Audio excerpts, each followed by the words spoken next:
The G87 M2 has no shortage of performance. However, one area where it does fall behind is aerodynamics.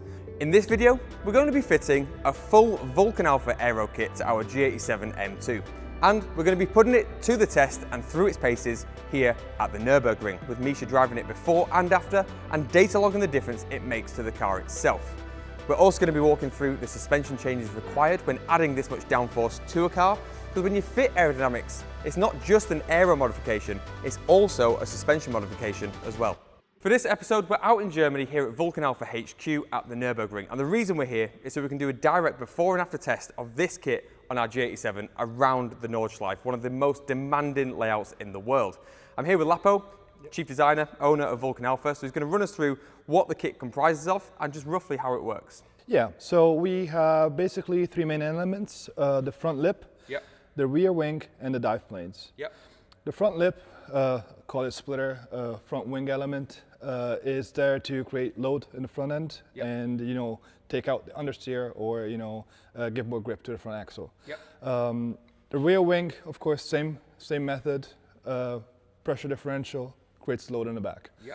The front dive planes. Yeah, this was really interesting because a lot of people fit these to cars and they don't really know what the purpose of them is. But when you described it, it makes so much sense.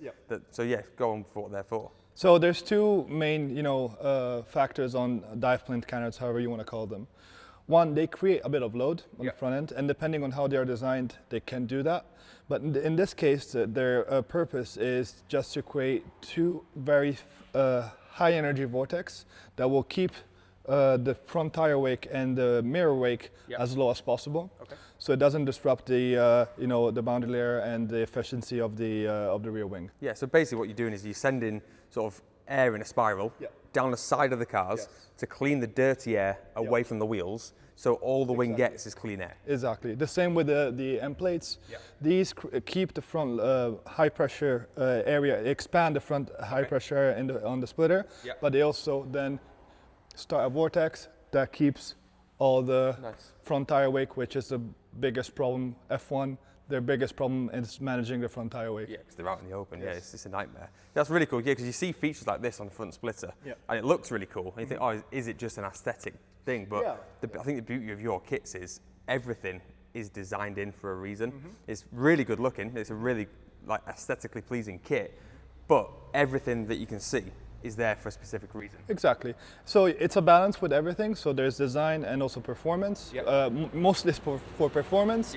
But then, of course, it needs to also look good on the car. So you need to, give it a bit of. Also worth mentioning, I think, about all the Vulcan Alpha kits is they actually act directly on the chassis. So a lot of rear wings you bolt to a boot lid, and all it really does is flap the boot lid around and compress it. Whereas your kits come with an internal boot brace, which we'll show later on. But basically, all of the aerodynamic load through these struts go actually into the chassis. And same with the splitter, we're going to actually be drilling and mounting that to the chassis today. So all that aero load isn't just pulling bodywork around, it's pulling the chassis to the ground. So yeah, really excited to get this installed. So yeah, let's get it fitted. So we've now installed the full kit to the car, and as standard, the G87 has no aero. It's a bit like a brick, and actually it generates lift until you fit a rear spoiler, which helps to separate that airflow and effectively generate no lift. So as standard, there is no downforce being provided by the G87 M2. So now we've got this massive rear wing on the car, we can start to play with that. We can alter the wing angle with the multiple mounting positions to generate more or less downforce. And all of that force is being transferred through these aluminium struts directly into the chassis. So inside the boot, there's a bracket system, and it's got some carbon fiber struts that are bolted directly on the chassis rails. So all of that force from the wing goes straight into the chassis itself. So there's no boot lid flex and there's no moving around of the bodywork. All the aero load is going straight into the car.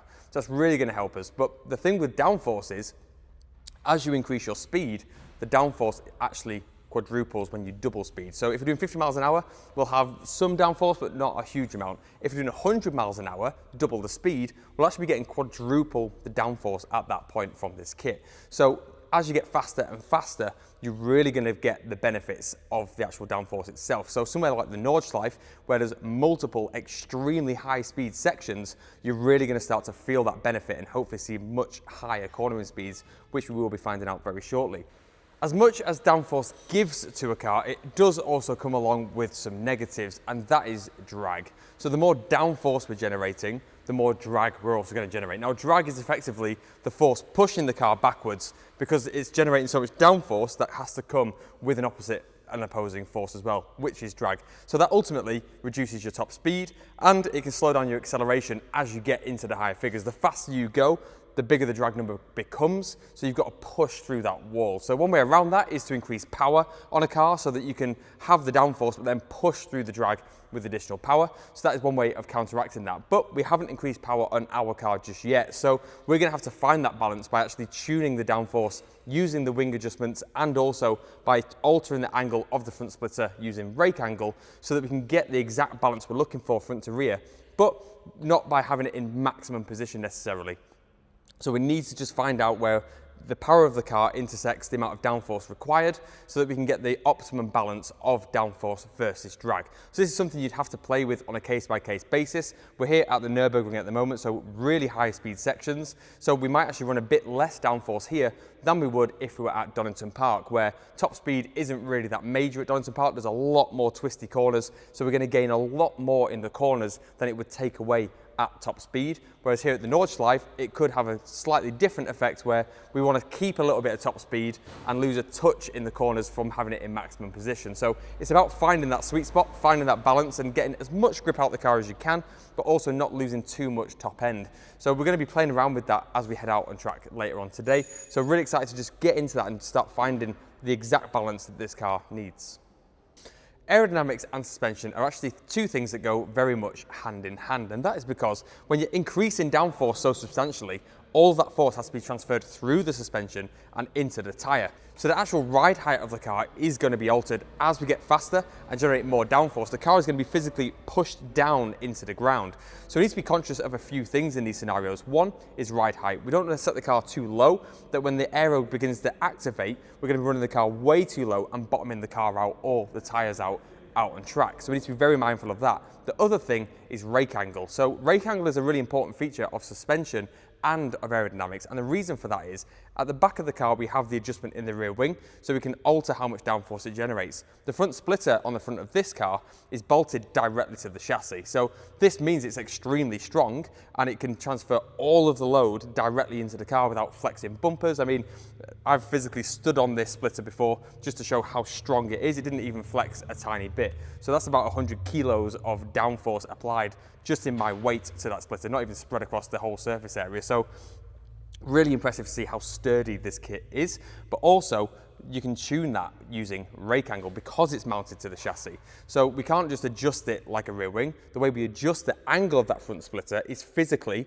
by changing the angle of the car. So we can lift the rear of the car up or put the front of the car down, and that's going to alter its angle and it's going to change how much downforce it generates. Now there is a limit to that, and Vulcan Alpha supply the maximum and minimum angles, and also say like don't go too crazy with it because it can really change the balance of the car. So you want to do things incrementally, alter it slowly, and you can really start to fine tune how you can get downforce using the rake angle and using the suspension. Now, as we get more downforce on a car, usually with a kit this big, you would have to get firmer spring rates. And that's because the compression of the car is going to increase substantially. It's like adding a lot more weight just into the car, which is going to compress your springs. So you can counteract that by fitting a firmer spring, and that's where the coilovers come in. Because if you were to do that on a standard shock, you would run out of damper range and you probably wouldn't be able to control a stiffer spring on the rebound.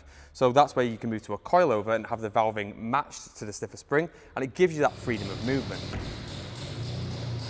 So for this before and after, we have Misha driving the car, who knows the Nurburgring extremely well and also knows how to drive a high downforce car around there very well indeed, with a lot of experience in a lot of different platforms.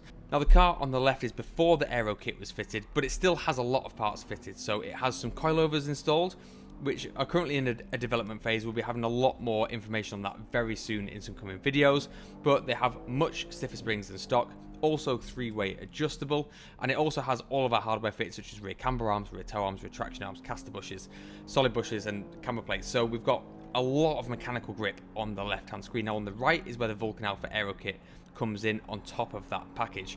So through the low-speed corners, what we can see initially is actually minimal effects on the miles an hour through the corners, and this is because, as we mentioned before, the AERO isn't fully active at lower speeds. It's only when you get into high speeds where it really starts to compound and you start to really feel the effects of that downforce. Now we have the laser sensors on the screen in the top left there on each side, and this is displaying the roll and the pitch of the chassis, with height sensors mounted in each corner of the car, just representing the actual floor plan of how that car is moving around track. Now, as we can see on the aero side, it's much flatter and much more stable, as we would sort of expect to see with that aero just really pushing the car down into the ground through the high-speed corners. Now in these high-speed corners, this is where we really started to see the effect that the Vulcan Alpha aero kit had. I mean, he was between 10 to 20 miles an hour faster through the really high-speed sections of the Nurburgring, which is a really impressive difference, a lot more than we were expecting to see. So it really shows just how much adding that normal force into the tyre by way of the aero makes such a big difference to cornering speeds. Now, what we expected to see was that on the straights and the really high-speed, long-sweeping corners, we expected to see lower top speeds or a much vaster decrease in acceleration due to the drag caused by the kit. But what we actually saw was barely any difference whatsoever. Now, this was because the higher cornering speeds through the high-speed sections were so much higher that its corner exit speeds were so much higher than before that although acceleration will have been a little bit slower due to the drag, it had little to no effect on the overall top speed at the end of the straight because the other car had to catch up before the aero was fitted. So it actually had a massive difference over how that car performed on the overall lap. And as it comes across the line, you can see we were just about 20 seconds faster around the Nordschleife just by adding that Vulcan Alpha aero kit. So a real testament, and just shows how much can be added with proper aerodynamics and real downforce being put into the tyre compound. So we actually took this car out and we took it to the Autobahn and did some speed runs, really nice linear smooth speed runs out on the de-restricted Autobahn from low speed all the way up to top speed, so we could plot some data graphs. Now what these showed was that we actually were achieving very similar levels of downforce at those speeds to the expected downforce, and it's not often you see real world data that we've used our laser sensors to calculate this and our spring rates on the car to show the compression in the spring due to that downforce at various speeds. So we're actually getting 414 kilograms of downforce at 146 miles an hour. The rear wing is in middle position as well, so there is more or less available depending where you set that wing, and also a little bit more from the splitter if we were to lower the car and increase the rake angle a bit further too. So there's more room to play with yet as well. So to get 414 kilograms at that speed at the Nürburgring is extremely impressive to see. And again, we could really see the effects of that in action around the Nordschleife with nearly a 20-second lap time saving. Woo! We just finished our first comparison laps after installing our Vulcan Alpha kit on the G87. Insane.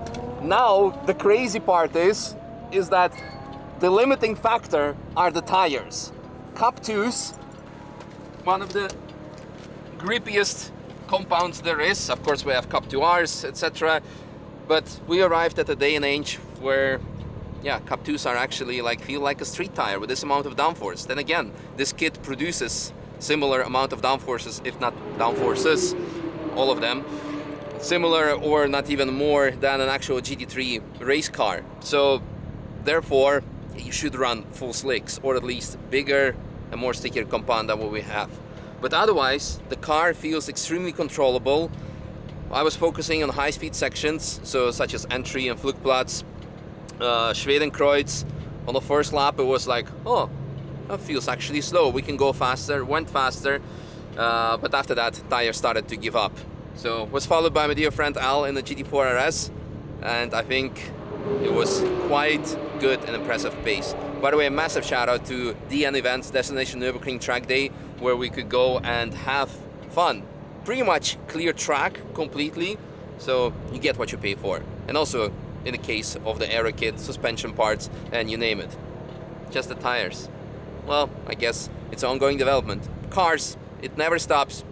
Fitting the aero to the car has now fixed one of the G87's biggest weaknesses. It can now hold its own in the high-speed corners. I've been really impressed by the difference the kit has made, and also just by the sheer quality of the Vulcan Alpha kit and how well it mounts to the chassis and activates on the car itself. It's a really impressive bit of kit. We're so impressed, in fact, that we're going to be fitting this kit to our F80 M3 next. So they've got a completely separate kit for the F80, and we need to give it the same treatment. So we're going to be doing that very soon. If you haven't already, make sure to subscribe to the channel. We have a lot more coming for our G87 build, as well as our other builds that we currently have ongoing, such as our F80, our GT4 and our 991 GT3 RS. So if you haven't already, subscribe to the channel and we'll see you next time.